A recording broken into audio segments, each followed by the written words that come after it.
এই ছেলেটি একটি কুমিরের মুখে ঘুমাচ্ছিল।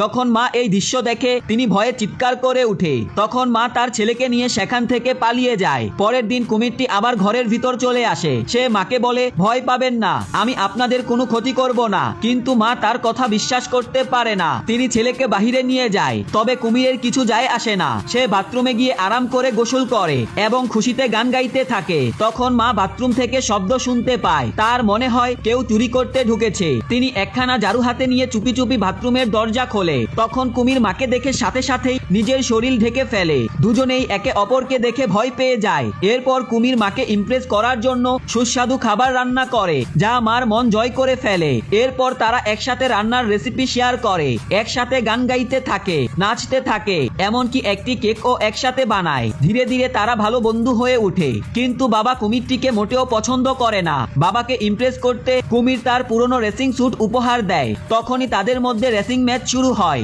শক্তিশালী কুমিরের মোকাবেলা করা বাবার জন্য সহজ ছিল না। তবে চালাক কুমির বাবাকে ইমপ্রেস করার জন্য ইচ্ছে করে হেরে যায়। কুমিরকে হারিয়ে বাবার নিজের তরুণ বয়সের কথা মনে পড়ে যায়। ধীরে ধীরে পুরো পরিবার কুমিরটিকে আপন করে নেয়। সে প্রতিদিন গান গেয়ে সবাইকে আনন্দ দেয়। কিন্তু একদিন প্রতিবেশী কুমিরটিকে দেখে ফেলে এবং পুলিশকে খবর দেয়। পুলিশ এসে কুমিরটিকে অজ্ঞান করে ধরে নিয়ে যায় এবং চিড়িয়াখানায় রেখে আসে।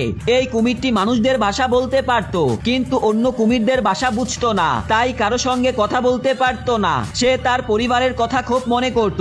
পরদিন তার পরিবার তাকে দেখতে চিড়িয়াখানায় আসে। কুমিরের মন খারাপ দেখে সেই ছেলে এক সাহসী সিদ্ধান্ত নেয়। সে কুমিরকে চিড়িয়াখানা থেকে পালিয়ে নিয়ে যায়, মানুষকে এটা প্রমাণ করার জন্য যে কুমিরটি ভালো। সে তাকে একটি কনসার্ট শুতে নিয়ে যায়। যখন কুমির মঞ্চে উঠে তখন সব বিচারক ভয়ে চমকে যায় এবং পুলিশ চারদিক থেকে ঘিরে ফেলে। তখন ছেলেটি কুমিরকে বলে, তুমি গান গাও, সবাইকে দেখিয়ে দাও তুমি কত ভালো, যাতে তারা তোমাকে আবার চিড়িয়াখানায় না পাঠায়। কিন্তু কুমিরের সাহস হয় না। তখন সাহস জোগাতে ছেলেটি নিজেই গান গাইতে শুরু করে, যদিও সে ভালো গান গাইতে পারে না। তার বেসুরো গান শুনে সবাই হাসতে থাকে। ছেলেটির অপমান কুমির সহ্য করতে পারে না। সে মাইকটা ছিনিয়ে নিয়ে নিজেই গান গাইতে শুরু করে। তার মিষ্টি গলার গান শুনে বিচারকরা নাচতে শুরু করে। পরদিন আদালতে বিচারক রায় দেয় যে কুমিরটি তার পরিবারের সাথেই থাকতে পারবে। সেই দিন থেকে কুমির আর কখনো তার পরিবার থেকে আলাদা হয়নি।